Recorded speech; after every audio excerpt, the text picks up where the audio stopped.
Au nom du Père, du Fils, du Saint-Esprit. Amen. Seigneur Jésus, tu connais mon inconstance et mon infidélité. Tu sais combien je suis faible. Alors je demande en ton nom que notre Père céleste envoie son Esprit pour que quotidiennement je puisse entreprendre la lecture du catéchisme de l'Église catholique et que mon cœur s'ouvre à la tradition enseignée par ton Église, ma mère.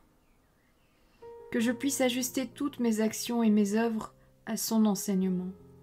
Mon Jésus, avec confiance j'abandonne la constance et la fidélité de toute la démarche entre tes mains. Que Saint Michel Archange et mon ange gardien protègent et défendent chaque moment quotidien consacré à cette lecture. Maintenant, avec toi et par ta voix, disons: Notre Père, qui es aux cieux, que ton nom soit sanctifié, que ton règne vienne, que ta volonté soit faite sur la terre comme au ciel. Donne-nous aujourd'hui notre pain de ce jour.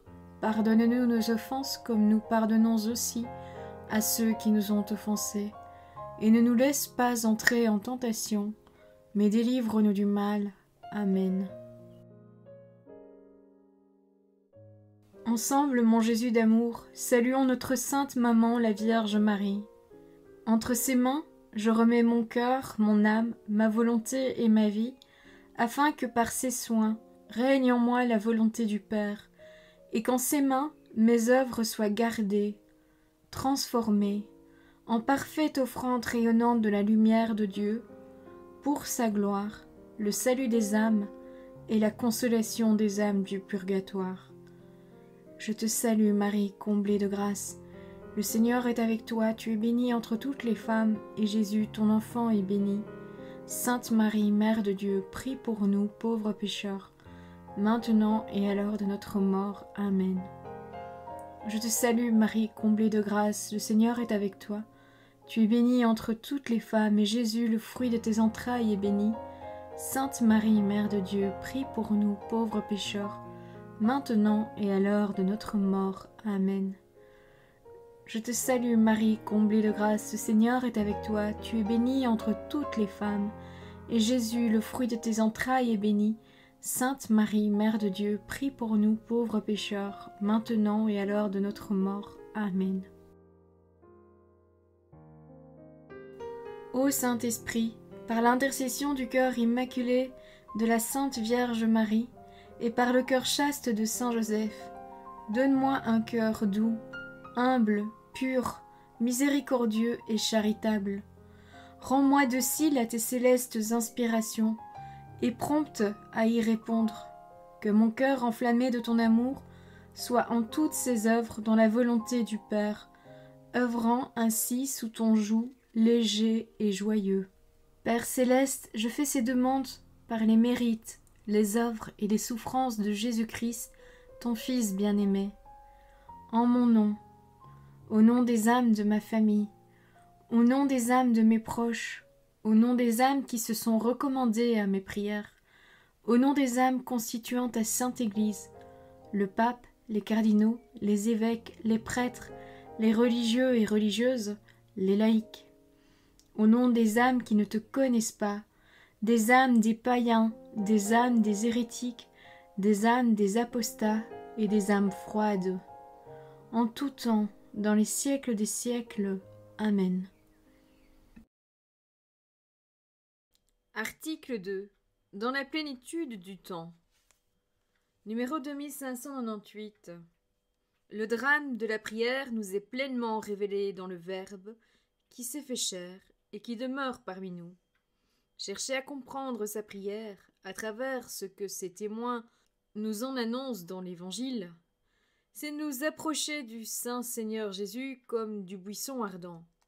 D'abord le contempler lui-même en prière, puis écouter comment il nous enseigne à prier, pour connaître enfin comment il exauce notre prière. Jésus prie. Numéro 2599. Le Fils de Dieu, devenu Fils de la Vierge, a appris à prier selon son cœur d'homme. Il a appris les formules de prière de sa mère qui conservait et méditait dans son cœur toutes les grandes choses faites par le Tout-Puissant. Voir l'Évangile selon saint Luc, chapitre 1, verset 49, l'Évangile selon saint Luc, chapitre 2, verset 19, et l'Évangile selon saint Luc, chapitre 2, verset 51. Il l'apprend dans les mots et les rythmes de la prière de son peuple, à la synagogue de Nazareth et au temple. Mais sa prière jaillit d'une source autrement secrète, comme il le laisse pressentir à l'âge de 12 ans. Je me dois aux affaires de mon Père. Voir l'Évangile selon saint Luc, chapitre 2, verset 49. Ici commence à se révéler la nouveauté de la prière dans la plénitude des temps. La prière filiale que le Père attendait de ses enfants va enfin être vécue par le Fils unique lui-même dans son humanité avec et pour les hommes. Numéro 2600. L'Évangile selon saint Luc enseigne l'action de l'Esprit Saint et le sens de la prière dans le ministère du Christ. Jésus prie avant les moments décisifs de sa mission, avant que le Père témoigne de lui lors de son baptême. Voir l'Évangile selon saint Luc, chapitre 3, verset 21. Et de sa transfiguration. Voir l'Évangile selon saint Luc, chapitre 9, verset 28. Et avant d'accomplir, par sa passion, le dessein d'amour du Père. Voir l'Évangile selon saint Luc, chapitre 6, verset 12. Il prie aussi avant les moments décisifs qui vont engager la mission de ses apôtres. Avant de choisir et d'appeler les 12. Voir l'Évangile selon saint Luc, chapitre 6, verset 12. Avant que Pierre le confesse comme Christ de Dieu. Voir l'Évangile selon saint Luc, chapitre 9, versets 18 à 20. Et enfin, que la foi du chef des apôtres ne défaille pas dans la tentation. Voir l'Évangile selon saint Luc, chapitre 22, verset 32. La prière de Jésus avant les événements du salut que le Père lui demande d'accomplir est une remise humble et confiante de sa volonté humaine à la volonté aimante du Père. Numéro 2601. Un jour, quelque part, Jésus priait. Quand il eut fini, un de ses disciples lui demanda « Seigneur, apprends-nous à prier. » Voir l'Évangile selon saint Luc, chapitre 11, verset 1. N'est-ce pas d'abord en contemplant son maître prier que le disciple du Christ désire prier? Il peut alors l'apprendre du maître de la prière. C'est en contemplant et en écoutant le Fils que les enfants apprennent à prier le Père. Numéro 2602. Jésus se retire souvent à l'écart dans la solitude, sur la montagne, de préférence de nuit, pour prier. Voir l'Évangile selon saint Marc, chapitre 1, verset 35, le chapitre 6, verset 46, l'Évangile selon saint Luc, chapitre 5, verset 16.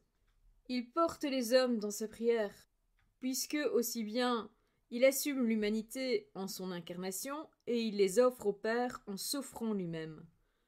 Lui, le Verbe qui a assumé la chair, participe dans sa prière humaine à tout ce que vivent ses frères. Voir la lettre aux Hébreux, chapitre 2, verset 12. Il compatit à leur faiblesse pour les en délivrer. Voir l'Évangile selon saint Matthieu, chapitre 11, les versets 25 à 27, l'Évangile selon saint Luc, chapitre 10, les versets 21 à 22. C'est pour cela que le Père l'a envoyé. Ses paroles et ses œuvres apparaissent alors comme la manifestation visible de sa prière dans le secret. Numéro 2603. Du Christ durant son ministère, les évangélistes ont retenu 2 prières plus explicites. Or, elles commencent chacune par l'action de grâce. Dans la première, Jésus confesse le Père, le reconnaît et le bénit parce qu'il a caché les mystères du royaume à ceux qui se croient doctes et l'a révélé aux tout-petits, les pauvres des béatitudes. Son tressaillement, oui, Père, exprime le fond de son cœur, son adhésion au bon plaisir du Père en écho au fiat de sa mère. Lors de sa conception et en prélude à celui qu'il dira au Père dans son agonie. Toute la prière de Jésus est dans cette adhésion aimante de son cœur d'homme au mystère de la volonté du Père. Voir la lettre aux Éphésiens, chapitre 1, verset 9. Numéro 2604. La seconde prière est rapportée par saint Jean, dans l'Évangile selon saint Jean, chapitre 11, les versets 41 et 42. Avant la résurrection de Lazare, l'action de grâce précède l'événement. Père, je te rends grâce de m'avoir exaucé. Ce qui implique que le Père écoute toujours sa demande, et Jésus ajoute aussitôt « Je savais bien que tu m'exauces toujours ». Ce qui implique que de son côté, Jésus demande d'une façon constante. Ainsi, portée par l'action de grâce, la prière de Jésus nous révèle comment demander. Avant que le don soit donné, Jésus adhère à celui qui donne et se donne dans ses dons. Le donateur est plus précieux que le don accordé. Il est le trésor, et c'est en lui qu'est le cœur de son Fils. Le don est donné par surcroît. Voir l'Évangile selon saint Matthieu, chapitre 6, les versets 21 et 33. La prière sacerdotale de Jésus. Voir l'Évangile selon saint Jean, chapitre 17. Tient une place unique dans l'économie du salut. Elle sera méditée en finale de la première section. Elle révèle en effet la prière toujours actuelle de notre grand prêtre, et en même temps, elle contient ce qui nous enseigne dans notre prière à notre Père, laquelle sera développée dans la deuxième section. Numéro 2605. Quand l'heure est venue où il accomplit le dessein d'amour du Père, Jésus laisse entrevoir la profondeur insondable de sa prière filiale. Non seulement avant de se livrer librement, Abba, non pas ma volonté, mais la tienne. Voir l'Évangile selon saint Luc, chapitre 22, verset 42. Mais jusque dans ces dernières paroles sur la croix, là où prier et se donner ne font qu'un, mon Père, pardonne-leur, ils ne savent pas ce qu'ils font. Voir l'Évangile selon saint Luc, chapitre 23, verset 34. En vérité, je te le dis, dès aujourd'hui tu seras avec moi dans le paradis. Évangile selon saint Luc, chapitre 23, verset 43. Femme, voici ton fils, voici ta mère. Voir l'Évangile selon saint Jean, chapitre 19, les versets 26 et 27. J'ai soif. L'Évangile selon saint Jean, chapitre 19, verset 28.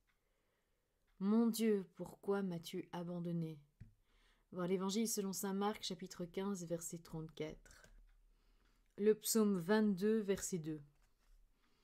Tout est achevé. Voir l'Évangile selon saint Jean, chapitre 19, verset 30. Père, je remets mon esprit entre tes mains. Évangile selon saint Luc, chapitre 23, verset 46. Jusqu'à ce grand cri où il expire en livrant l'esprit. Voir l'Évangile selon saint Marc, chapitre 15, verset 37, et l'Évangile selon saint Jean, chapitre 19, verset 30. Numéro 2606.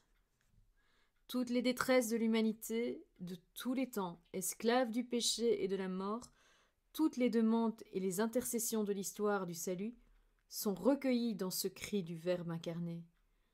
Voici que le Père les accueille et, au-delà de toute espérance, les exauce en ressuscitant son Fils.